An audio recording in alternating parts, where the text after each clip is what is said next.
It's the night after the Royal Rumble in 1998. Who survived the 30-man over the top battle royal? Did Shawn Michaels outlast The Undertaker and survive the casket match? All that and more. It's Analyzing Attitude. Stay tuned.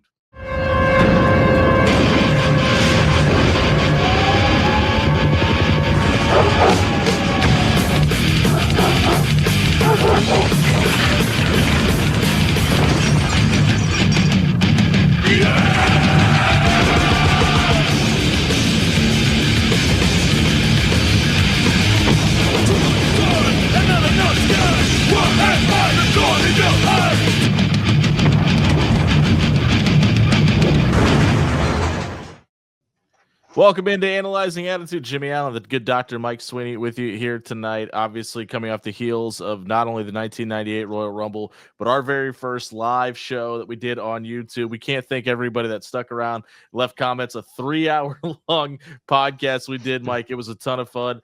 Thanks to Blade Monkey, J-Man, Greg, Jeff, and John, all those guys, everybody that came along the ride with us and stuck around the entire show. Thank you to all 27 new subscribers that we added as well. Don't forget to like and subscribe on YouTube tonight. You can enter yourself into a PlayStation 5 drawing. As soon as we hit 1,000 followers, we're giving away a free PlayStation 5. And give us an oh, hell yeah.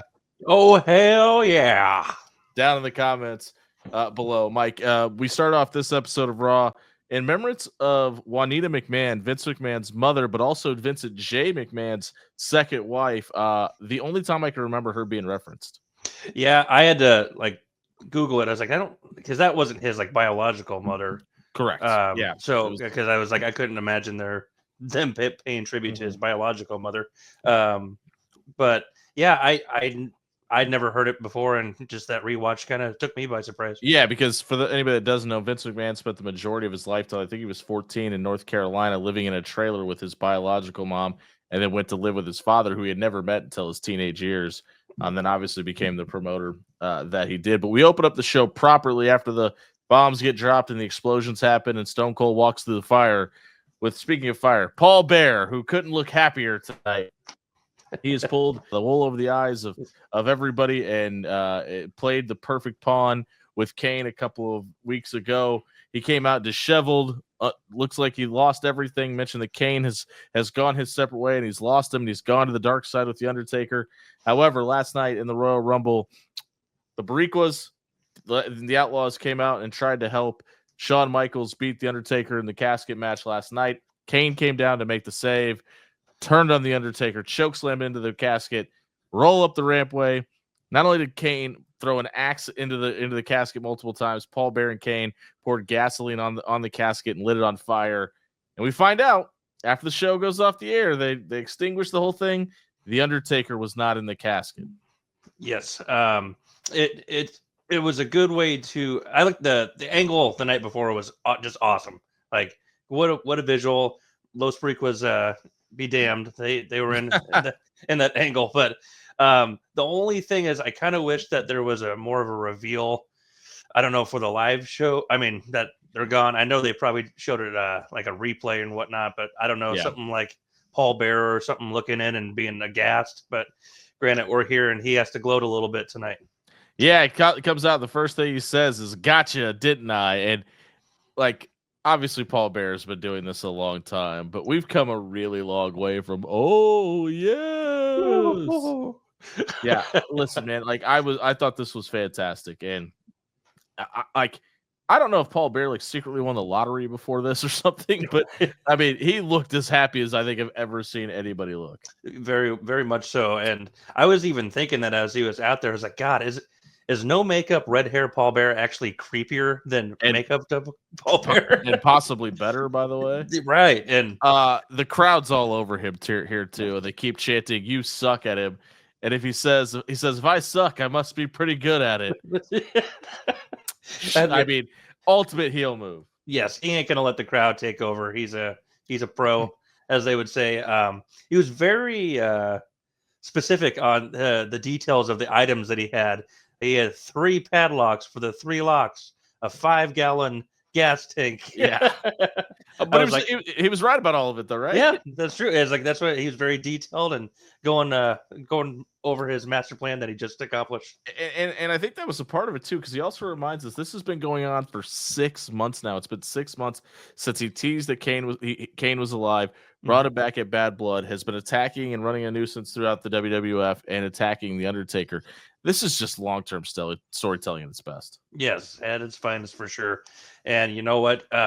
They probably got one over at least on half the audience, thinking that Kane was going to side with Undertaker, and Oh, you know, for sure, right? And we do know after that big angle last night that we are off to the races for Kane and Taker at WrestleMania. we do. That hasn't been announced yet, but Paul Bear says the Undertaker is gone for good, and the lights go out, and the gong goes off, and Rest in Peace plays, and it's eerie and ominous for all of about 2 seconds until the Druid on the front left's hood comes up. The casket gets stuck on the runway, and the same guy trips. So probably, sir, the last time we saw you as an extra in WWE, but I hope you got your $150 paycheck. Right. But the casket comes down. Everybody thinks the Undertaker must be in the casket. We don't hear break it down this time.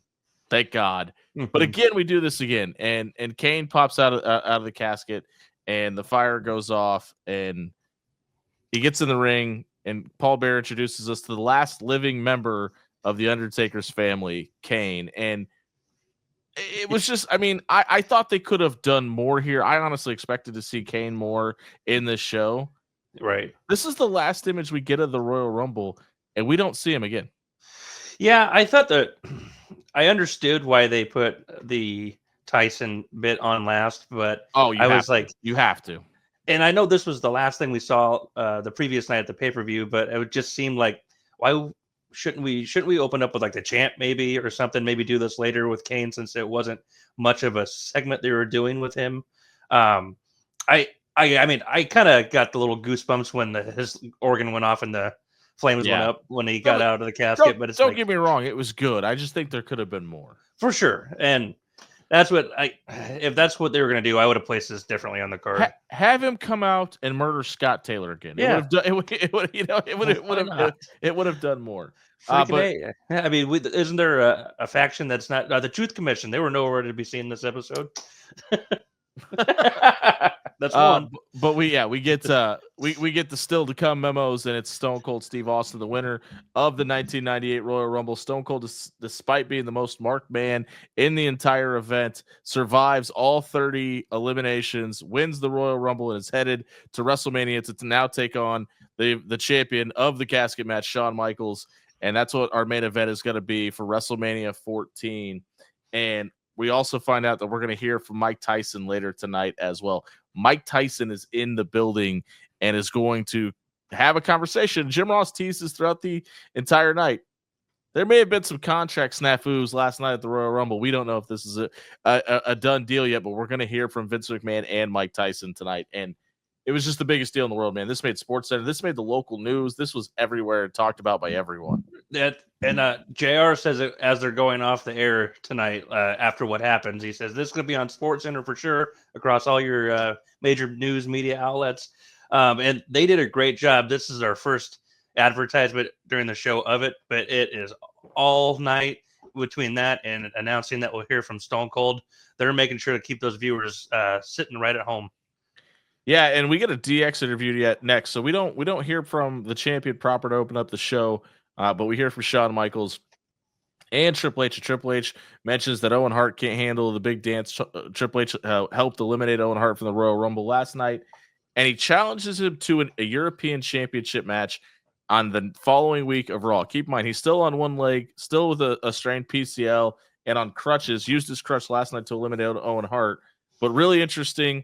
I mean, we know what happens, but I thought it was really interesting that they kind of did this with Steve Austin, right? When he was injured, they kept him around to do stuff. And they're doing this with Triple H, and they're keeping us intrigued by what his character is and could be. And I kind of wonder if a lot of that is, I mean, Sean's now got the broken back, but before then he had his demon still going on. If, we need Triple H at his side. Which I'll say, this is the most sober he looked since we started watching this. Very much. I mean, we'll get into it later, but I was wondering if maybe he didn't actually feel pain until the next day because Yeah. Well, some of the that's stuff he did, I wouldn't have done with a broken back. yeah. So that's what they said. They said he didn't even realize he was injured until he went to go get up the next morning and he couldn't move. Gotcha. And he has that moment later in the night where he like strains his back picking up one of the minis. I think that was legit. I don't think that was for the cameras. Yeah, there might have been more to it because that segment kind of just drops immediately. No pun intended. Dropping the ball. But, yeah, they Shawn did actually look good. Not really slurry or anything like that. Yeah, and his timing, his wittiness was on and everything. Yep. But speaking of Shawn, Hunter says he's still the main event, still the icon, and still the WWF champion. And obviously, all that is still true. And we're getting prime Shawn Michaels heading to take on the hottest guy in the business right now. It's not even close. No, not at all. And it's kind of a shame what happens because I think if the back wasn't broken, this match would probably be ones that we talk for all the time. It's still great. It's still really good. There's still some crazy bumps by Shawn. The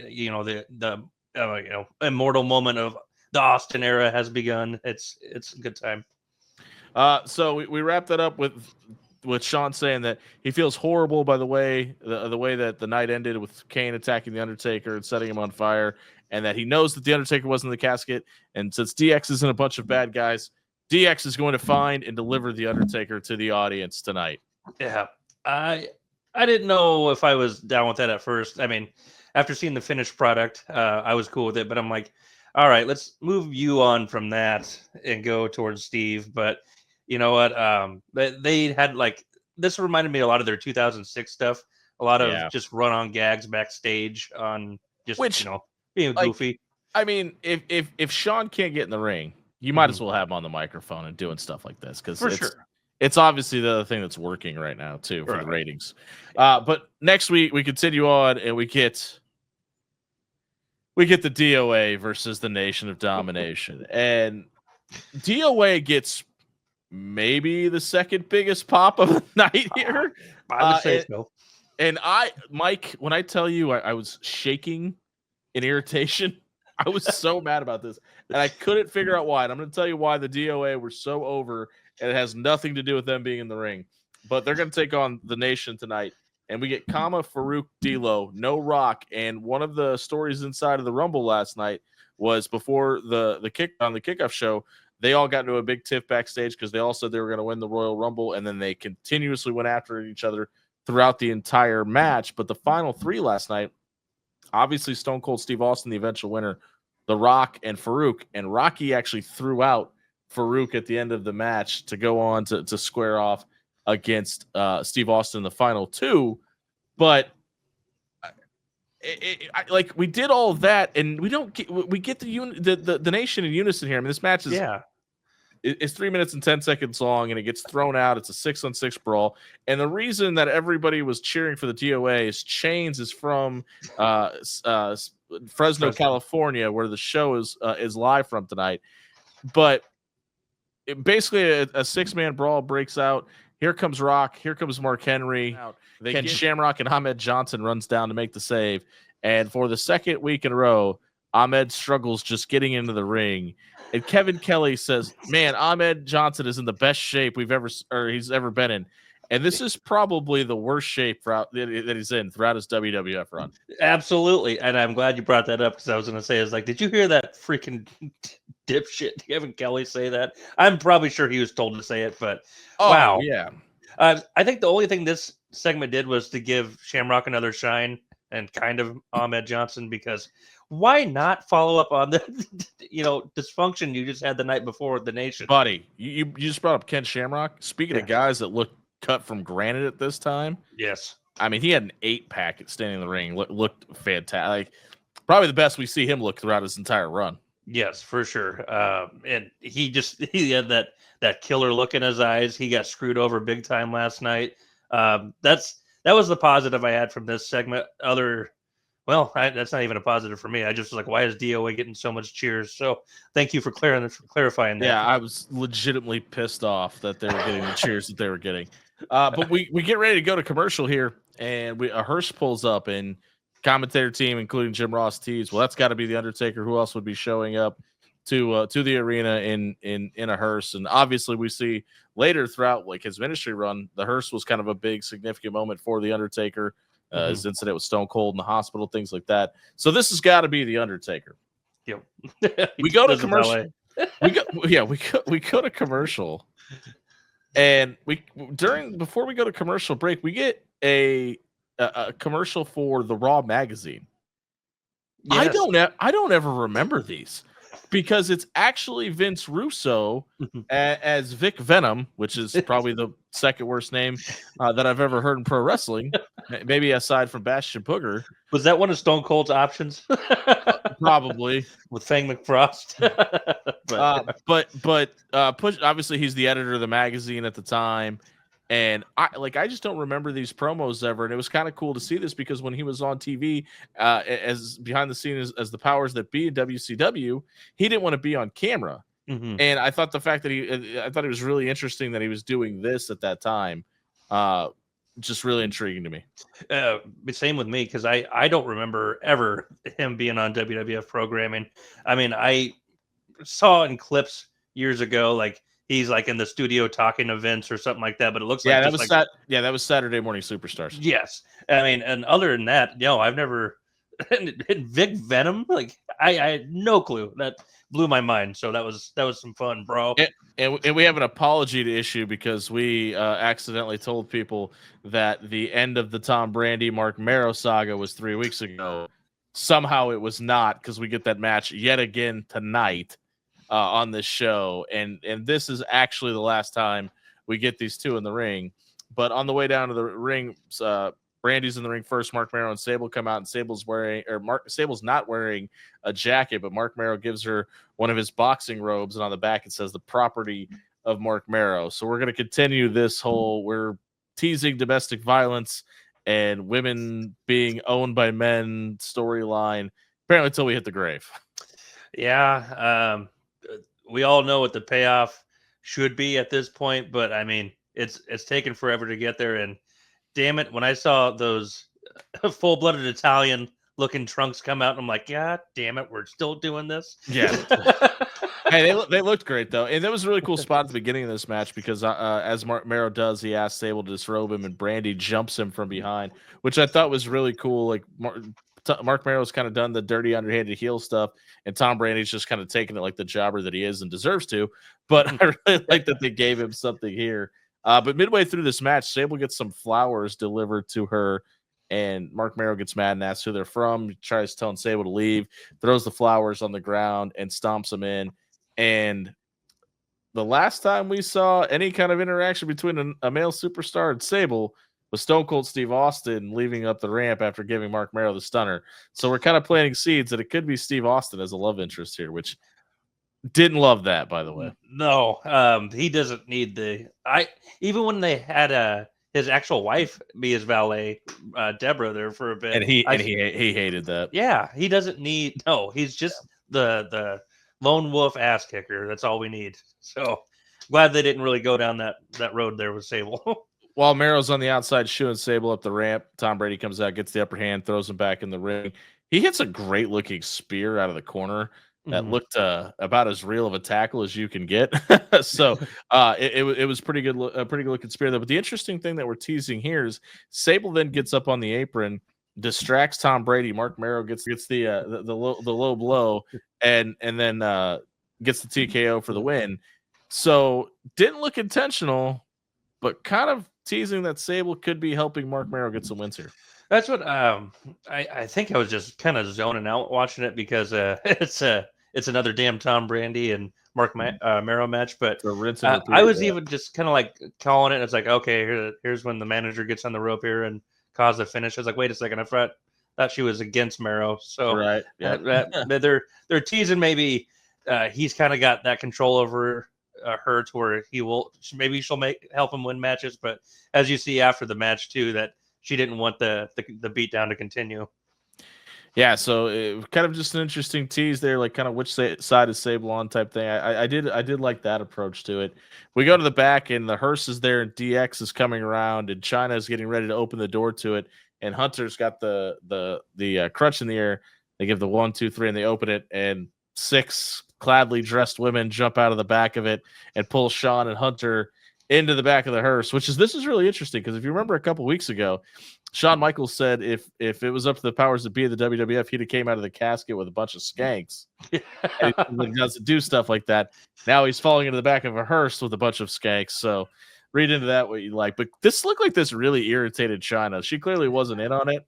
And if it was a part of the gag, she did a pretty good acting job here. Oh, her face was my favorite part of the whole thing. It was just they gave her these two little shits and then slams the door shut. My only thought though too on the actual hearse, that had to have been uncomfortable because you could tell they're actually laying on like it's a real hearse, so like the little racks at the coffin cart. Yeah. It's like ooh, but anyways, it was good old DX fun, I guess. Just, I mean, if there's just anything those guys could do to just piss on decency, they tried their hardest. Maybe Shawn actually did pitch the casket thing, and Vince is like, "There's not enough room. I'll get you a hearse." Yeah, hey Shawn, maybe 2 women wasn't enough. What if we got you 6? Good stuff. Then we go to we go to commercial break. We come back, and Mike Tyson is arriving with his posse in a limousine, and he hops out. And I thought this was really interesting. And obviously, we saw this the entire night before, but Shane McMahon gets out of the limo with him. So we're pushing that. Hey, the WWF brass are doing whatever they can to make this thing happen. I love that aspect of it. Well, and they should. They're spending a lot of money on Mike here, but have Shane around him for a little bit, but then the nice touch of not letting their company brand limo driver open the door for him. It had to be one of Mike's guys. I like that. That might have been legit. By the way. True. That's true. Up next, we get the Quebecers versus Chainsaw Charlie and Cactus Jack, and this is literally the famous Rougeau brothers. And I thought it was really interesting because they point out Jacques Rougeau's accolades of the WWF, Intercontinental Champion, 3-time Tag Team Champion. But he's not the Mountie here. He's Jacques Rougeau, and they're not even going with the moniker of the tag team. They're calling them the Quebecers, and like I didn't understand why you wouldn't just bring them back as the famous Rougeau brothers. It just didn't make sense to me. I don't think Pierre. I don't think it's the same guy because it was the Rougeaus, Jacques and Raymond. I think right. Correct. Different guys, but gotcha. He's also not the Mountie either, though. You know what I mean? That's true. They could have just. Well, I mean, we had like Demolition. They subbed in Crush there for a bit. They still call them Demolition. So I don't get it either. But if they would have said his accolades, the first thing he said, former Canadian law enforcement officer. Yeah. Then you could have done that. Would have been really funny. They should have done that. But we this is kind of a throwaway as well because the Cactus comes in, puts the mandible claw on Mike Chioda, and the match gets thrown out. And then the Quebecers do a flapjack on Chainsaw Charlie, and he falls out of the ring. And then Cactus comes does a double clothesline, takes both of the Quebecers out. And I thought, oh my God, I thought that Terry Funk was going to attempt an acai moonsault to the outside, because we've obviously seen him try a moonsault in the ring and he's hit it a couple of times, but he does a Vader Bomb-esque style dive to the outside, lands on everybody. The Quebecers get back in the ring. Cactus does a double clothesline over the top. Jock does this back body drop to Pierre on top of Mick. Mick grabs the barbed wire bat, chases him off, and clears the ring. But it's clear that the WWF feels like they don't have a depth chart worthy of a title chase in the tag team division right now because of what we've seen the Outlaws do. But obviously bringing in Terry Funk, having to bring in the Rougeau brothers as well. I thought that was really interesting. Yeah, I wasn't expecting those two to be Foley and Funk's opponents. Right. It was a lot of fun though. Like I'll admit, there's at least 3 or 4 times where I gasped that I thought acai moonsault when they flapjacked him on the ropes. I thought he was going over and like onto his head. And the dude took 2 power drivers in the match that looked gnarly. Yeah, he's taking a power driver in every match now. By the way, I think this might be the first one he hasn't taken a chair shot. Right.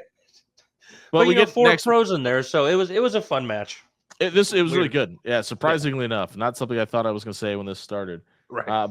But up next, we see Mike Tyson backstage, and this becomes a theme throughout the rest of the show where he's backstage. He's talking to Pat Patterson and Commissioner Slaughter and just some of the guys that are that are in charge on camera and legitimately in the WWF. And then we got maybe the thing that stuck in my craw the most of the night. We get the NWA North American Championship between Blackjack Bradshaw, who's got Blackjack Wyndham, aka Barry Windham, with him, versus Jeff Jarrett, who comes out with the entire NWA crew. Jim Cornette, the Rock and Roll Express. Right. And we saw last night Jeff Jarrett attack Owen Hart from behind coming out with no build to that at all. And then Owen Hart, who's here tonight, doesn't come out and try to get his comeuppance up, and it just doesn't make any sense to me. Zero. Like, I was trying to even remember anything about their faction because I was like, when this I started don't remember going, this even lasting this long. By the way, I'm thinking it's scrapped before Mania, but like Ricky and Robert with Jim Cornette is weird on its own. But I don't know. You can kind of tell what was going to happen in this match because Bradshaw was getting better on his own and Barry Windham's an NWA guy, so yeah. So essentially, the Rock and Roll Express get involved throughout the majority of the match. Barry Windham gets in the ring after Jim Cornette has the referee distracted, tries to lariat Jeff Jarrett. He misses. Lariats Bradshaw. Jeff Jarrett gets the cover. Jeff Jarrett still has not been pinned since coming back to the WWF. Has wins over the Undertaker and now Justin Hawk Bradshaw. He's also had very good storyline since then too. Yeah. But we get kind of a nothing burger here, and after the match, the NWA guys try to jump Bradshaw. Barry Windham gets in the ring, and then lariats Bradshaw again. He flips, and it's almost like we're trying to counter what the NWO is doing with the NWA. And I don't know if you know this, Barry Windham, not necessarily on the cool factor of Scott Hall and Kevin Nash. No, and Jeff Jarrett ain't a front man in NWA or NWO because we see that later on too when they try that one. Yeah, it doesn't work. Slap nuts. So I mean, the idea was interesting, but just I feel like there was no effort. Maybe they just said, Jim, pick some guys you like. And it clearly doesn't go well. No. But we get to the war zone, and before we get there, we get DX backstage, and I skipped a part. I'm sorry. We also got DX looking for the Undertaker, and they ran into the guys that were involved in the 6-man mini tag last night. They make some Spanish speaking jokes, and it's nothing. But before we get to the war zone, we see DX and they're backstage in their locker room. They're talking and they're hemming and hawing, and Hunter's got shades on. And he lifts them up and he looks scared and he points, and then the lights start to dim. And then they completely go out. So we're teasing heading into the war zone. The Undertaker is here, and DX has found him. I thought that was hokey as balls, man. It looked terrible. It looked terrible. Like, why wouldn't Undertaker just beat him up right then and there? Why would? Anyways, but I mean, I guess it was the red herring on what we're about to see here. Yeah, because we come back and we get the Undertaker's music for the second time tonight. No casket. We get the Undertaker being lowered from the ceiling. And he looks incredibly ripped here. His arms look fantastic, and in this, he looks much more muscular than at any point we've seen him. He gets in the ring, and he flips up his hair. DX music comes on. It's Shawn Michaels dressed in the Undertaker's garb, and this is the third time we've done this in 6 weeks. Yep. And it's kind of played out, but it's just Shawn Michaels being Shawn Michaels too. So I didn't necessarily hate this. I was just kind of over it. Right, and like you said, other than his arms just looking massive in those, which still doesn't kind of make sense to me because it's Undertaker compared to Shawn. But I had fun with it because he had the wig on too at first. So and they did the music time just right when they hit the explosion, the lights and everything, and break it down. And he's doing the Chippendales dance, stripping it down. I remember this segment. I just didn't remember it here. No, I remember them coming out because this is the infamous Jumbo Weenie segment that they've played on several of the DX documentaries and stuff. Chyna and Hunter come down with a grill, and they're going to grill all of Undertaker's clothes. And Shawn says, Hunter says, me and Shawn have Jumbo Weenies, but Chyna, what did you bring to the cookout? And Triple H is wearing the Suck the Cook apron as well. And Chyna brings out the big stick. That's an S in there, folks. Stick. Yeah. So, I remembered all of that. I just didn't remember it being after this event. Yeah, I thought it was much earlier. I thought they were two separate things. I thought the Undertaker, or him dressing like Undertaker, was like before Bad Blood. Yeah, I did too. And I didn't think that I thought the grill was way earlier on, like probably like one of the first things they did. But we got them both in this episode, so it was pretty cool. Shawn asked Hunter how he likes his Undertaker cooked, medium, well done, or rare, and Hunter asked Shawn where he got these clothes from, a fire sale. I thought that was actually pretty clever. Then he points out last night that Owen Hart had a royal stumble, because last time we saw Owen Hart last night, he chased Hunter up the ramp and then fell going into the back. That was so damn funny. But Hunter issues an open challenge for the European Championship here to Owen Hart, and he also took a shot at Ric Flair, and we kind of talked about this a couple weeks ago. Yeah, he says, "Ladies, you don't need to ride Space Mountain because it's old and broken down." Woo! And then I just don't understand, like listen, because we know how much Hunter loves Flair, right? Like, right. It was just kind of weird. Yeah, both him and Shawn are like that was their idol and everything. And I don't recall there ever being any like bad blood. And if you're going to take pot shots at a company or at somebody from WCW, why wouldn't you do it towards like Hogan? Oh, because they're buddies with Hogan. Yeah, I don't know. Yeah, that's weird. That's where I thought maybe that's where that was going for. But other than that, it's just weird. Shawn says it's time to go to the list and see who's next for the Heartbreak Kid, because the winner of the Royal Rumble gets a shot at the WWF champion. He says, so Stone Cold Steve Austin. And he lists Austin's accolades that he's achieved up until this point. Shawn's right. He's done them all. Mm-hmm. Everything Stone Cold's done, Shawn has done. Obviously done it sooner. And then he says that Shawn Michaels isn't just at the top of the mountain. He owns the mountain. And you can ask anybody, including the guys he's sent down south.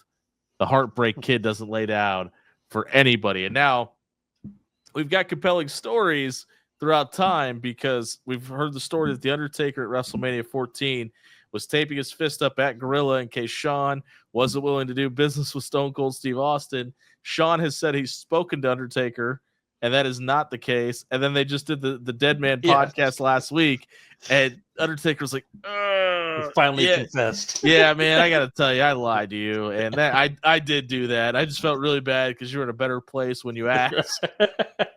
But, I mean, this is why, though. He's telling people, like, he's looking into the camera when he says this. I'm not laying down for anybody, even your new top star.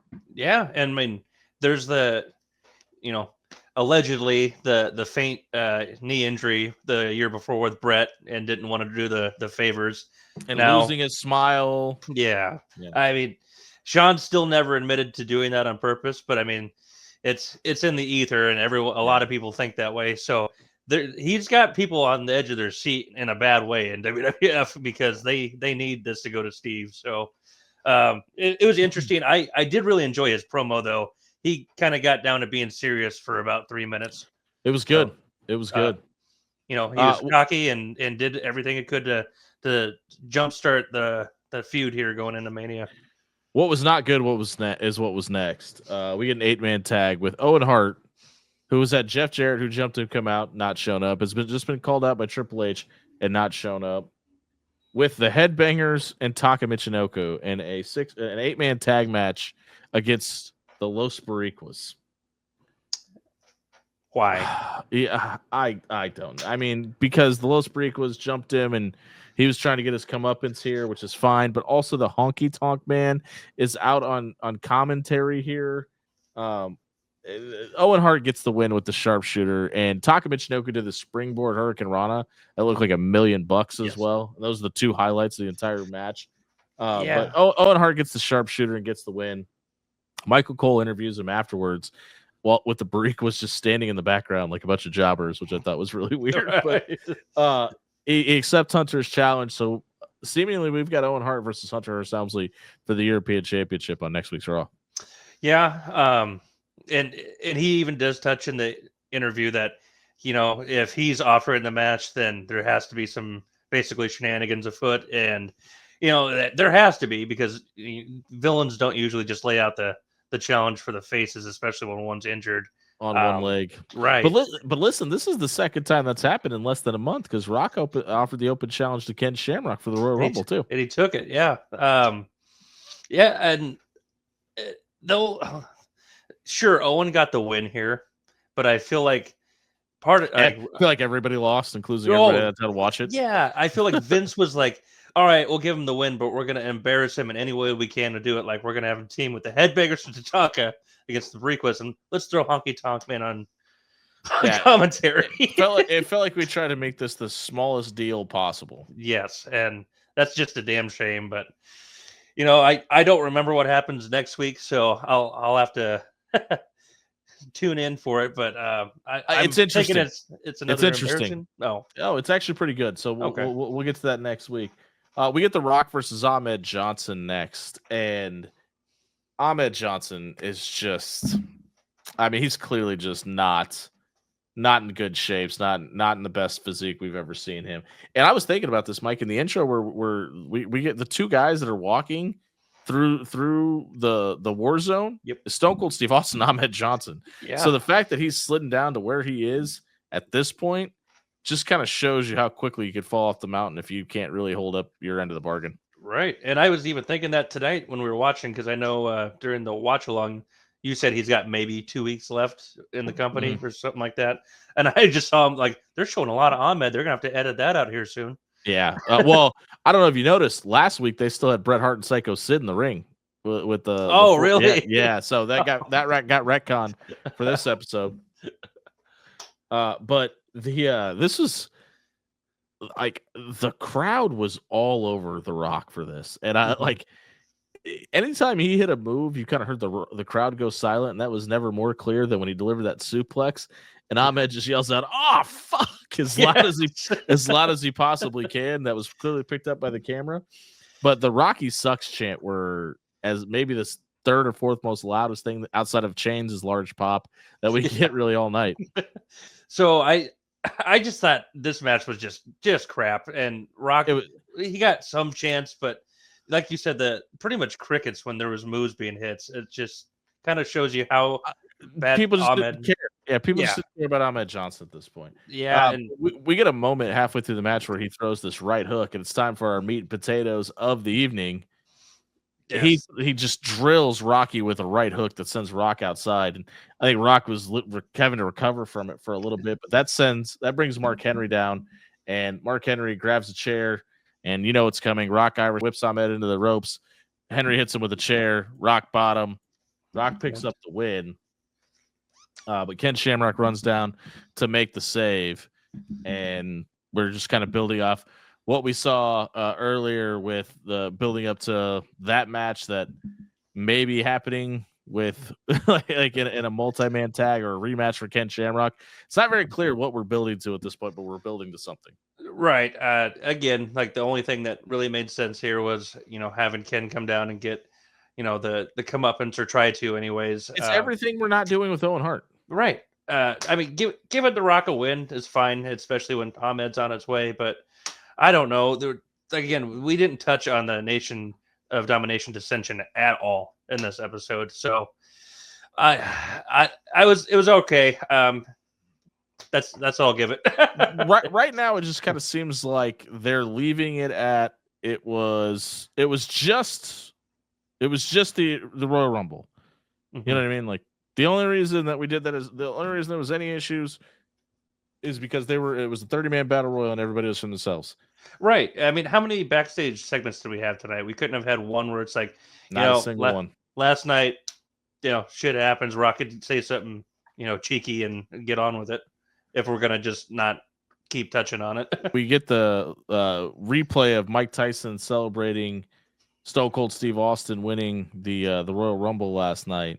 Cold Stone. Cold Stone's my man, but he's holding the WCW suck sign as well. But then we see Mike Tyson chumming it up with Shawn Michaels and DX backstage, and it kind of seemed like he was kind of anti-DX up until this point. So it's interesting to see that. And then we get the Tag Team Championship match.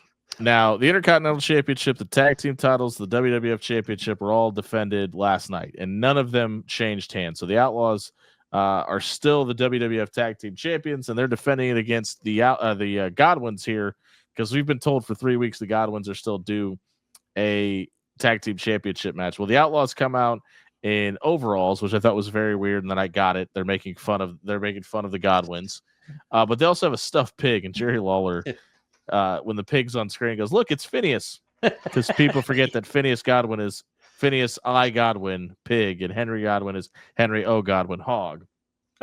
But we get the cool visual where Henry lays in a stiff clothesline and rips Billy Gunn out of his overalls. And Jim Ross says that's the first time we've seen Billy Gunn in tights since he's been in the WWF. That's true. I looked this up. That's actually the first time he wears tights. I wonder if this was the catalyst for him switching to the Mr. Ass gear. That's what I actually thought. I looked down for a minute. I thought he just took them off himself because I was like, oh, is he switching to trunks now? Because he's either had the long tight pants or the jeans. Why I'm looking at guys' legs, I don't know, guys. But we don't kink shame here on Analyzing Attitude. We've talked about this. It's not too. He's got like the normal generic trunks, but I think he just later goes on just to like the biker shorts with all the lips on them. Yep. So I mean, it's pretty much on its way. So let's get off Billy's legs here. We get Billy grabs the stuffed pig and hits Phineas in the head with it. They get the Outlaws get the pin and the win. They look inside the pig. There's a brick. Henry legitimately chucks it at the announcer's table and hits the front of it, but like he threw it pretty hard to where if he'd have missed, probably would have done some damage. But then Jim Ross gets ready to go to commercial break and plugs the superstar line. We talked about this a couple weeks ago. He teased that Hulk Hogan may be coming back to the WWF this time. He asked if it's going to be a macho kind of week this week. So that, I mean, we're like telling people, hey, you remember who was over there? They might be coming back at some point. Yeah, and why not keep them guessing and keep watching your product if they think they're going to show up there? So very smart call, even if at this time they know it's not happening. We got a commercial break and we come back. But before we go, Vince McMahon is walking down to the ring for a course of booze. We've been teasing all night that Stone Cold Steve Austin is going to be here and Mike Tyson's going to be here. We've seen Tyson all night long, chumming it up backstage. We have not seen Stone Cold Steve Austin one time yet. Nope. And I think that was by proxy because they just want to keep building that anticipation. You know, he just became essentially the absolute number one guy in the future here. So, well, I think they're leaving him as a novelty and an attraction too, which is kind of a big deal. Right. And like we all saw, like they were promoting Stone Cold and Tyson as two separate segments. So the pop for the surprise that we get here is by design. Yeah, so Vince comes out and he asks Mike Tyson to join him into the ring because he's going to make the biggest announcement in WWF history. Here comes Mike Tyson with his weird little, like, trying to look cocky walk. It wasn't a good look for him. But then they do this weird thing where, like, Vince starts asking Mike Tyson who his favorite wrestlers were back in the day. That was awkward. It just wasn't good chemistry. But then Vince says, on March 29th, at WrestleMania, in this very ring, Iron Mike Tyson.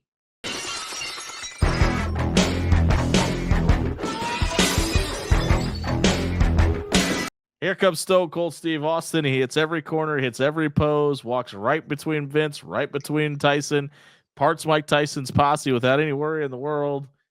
And Vince says, okay, Mr. Austin, why are you out here? And Steve says, I've been watching Mike Tyson shaking hands and making nice with everybody in the back all night, and it's been making me sick. Austin says he doesn't want to shake Mike Tyson's hand because Mike puts out his hand in an attempt to shake it. He goes, he respects what he's done in the ring, but when you step into this ring, you're messing with Stone Cold Steve Austin, and that's just something that you don't do. Jim Ross has been telling us for 3 weeks now that somebody may be calling out Mike Tyson, and obviously we haven't even seen any interaction outside of Shane or Vince with Tyson up until this point. We just had Stone Cold Steve Austin be threatened as the most marked man in the business heading into the Royal Rumble, and he still won that. And now he's in the ring with maybe the most feared person on the planet and doesn't seem terrified at all. No, and what a way to capitalize on the Royal Rumble win. And, you know, we have Tyson here for this limited period of time, so let's not even mess with it. Let's put him face to face right off the get go. And you know, I remember this segment going a lot longer than it did. Yeah, I did too. But I think it's just because like everyone's going nuts. That you have like just two icons staring at each other. I know Austin's new to the main event scene at this juncture, but he already feels like an icon. The main event, yeah. So I mean, like it was very awesome and pretty cool to relive. And the only thing that might have been a little bit better was just every 2 seconds, Stone Cold telling Vince to shut up. Yeah, which is funny because if you're not paying attention, it sounds like he's saying it to Tyson. Yes, But he's looking at Vince McMahon, and he said, and he makes the announcement. He said, Austin says he does. He says he wants a piece of Mike Tyson's ass, and he said he could beat Mike Tyson every day of the week and twice on Sunday. Does he think Tyson could beat him? Hell no. Does Austin think he could beat Tyson? Oh hell yeah. And he says, if you don't understand what I'm saying to you, son, I got a little sign language for him. Flips him the double birds. Tyson says, you want to go? And shoves Austin. And they did such a good job with selling this pull apart as a real thing because Austin gets a hold of one of Tyson's people and is beating him down on the ground. Mike Tyson just has cash, like wads of money just coming out of his pocket to where his people that are with him are legitimately picking up this money. And like if you watch this back, Tyson's kicking at Austin. Like this looked as legit as possible. But I love the stuff with Vince too, because remember, we're still 4 weeks removed from Austin running the ropes and knocking Vince off the apron, and we've done nothing to talk about it or tell that story. And then Vince is screaming at Austin, kicking and throwing punches at him, screaming, and you ruined it, you ruined it, you ruined it. We don't know what he's ruined. I mean, at this point, like it looks like the announcement. I could not. What were your thoughts on the segment before we get to the part afterwards? I loved it, and like it was so fun to hear that famous audio. Tyson and Austin. Tyson and Austin. The wads of cash accidentally falling out of the pockets and all of his handlers scrambling for it made it look like they were trying to break up even more things, but they were really just picking up cash. I thought it was awesome, and the crowd just came unglued once hands were laid on Austin. Well, we talked about this last week or 2 weeks ago, but when Goldust came out, there were some homophobic slurs thrown his way, and this was taken off WWE Network at the time because of what happens after this. But Mike Tyson calls out Stone Cold Steve Austin after the show, but he calls him the gay slur with the F word, and they showed this on Peacock. I couldn't believe it because he says it 3 times. Yeah, I wonder if that one just slipped through the cracks because it was. Hey, Peacock alert! Yeah, I mean, I could have swore, I don't remember where, but I could have swore I saw the same word in a sign at one point, like twice tonight. Okay, yeah. So I mean, I don't know, just letting it go. I guess at that time, or I don't know, maybe do a little bit of research, Peacock, and maybe they just don't want to edit it. I mean, the WWF's fine with it. It happened. I mean, right. Obviously, you don't want that on your show, but I mean, can't rewrite history. Maybe that's their way of thinking. It's like, it was the times, but I mean, it is what it is. Tyson let it slip, and obviously they weren't going to let him go for nothing. So it's time to grade the show, Mike. As we come to the end, this is the first show post the Royal Rumble. I loved the Royal Rumble last night. I loved everything that was good about it. I loved everything that was bad about it. With the Tom Brady, Mark Merrow stuff, the lack of Owen Hart support, the 8-man tag, the DOA stuff, I'm gonna go with C+ tonight. I was around that range with you, but I decided to go B because of the legendary moment, and I actually just really enjoyed Shawn's promo and that and all the stories that are ongoing going into Mania, and some that we finally finished. Tom Brady, Mark Merrow. So yeah. I was nice and gave it a B. For anybody that is hoping that you don't have to watch the Tyson Austin replay 50 times next week, I've got some bad news for you. I think they spent a totality of 15 minutes of the 2-hour show replaying Mike Tyson and Stone Cold. Listen, I get it. They kind of have to. Yeah. But we built Kurgan up as this unstoppable monster in the Royal Rumble last night. He's not here. We let Owen Hart basically be the butt of the joke twice tonight. Doesn't respond. Yeah. Like there are stories to be told, and we got a while till WrestleMania, but we're just not doing a lot of favors for our top stars outside of Stone Cold Steve Austin and Shawn Michaels right now. We're kind of burying the Undertaker to a degree. Yeah, or it and that could have been done more, like better with Kane, even if not. I understand it not having Taker there for a couple weeks to You have to. You have to. kayfabe. So, Kayfabe, brother. I would have had Kane destroy somebody, but great ending segment. So I can't complain terribly because that was fun to rewatch. Well, we hope you enjoyed Analyzing Attitude this week. Don't forget to like and subscribe. You're going to enter yourself into a drawing to win a PlayStation 5 and give us an oh, hell yeah. Oh, hell yeah. Down in the comments. Thanks for watching. We'll see you next week. That was just a glimpse into what Analyzing Attitude has to offer. If you liked what you saw here, here's what we suggest next for you. And if you're not down with that, we got 2 words for you. Like and subscribe.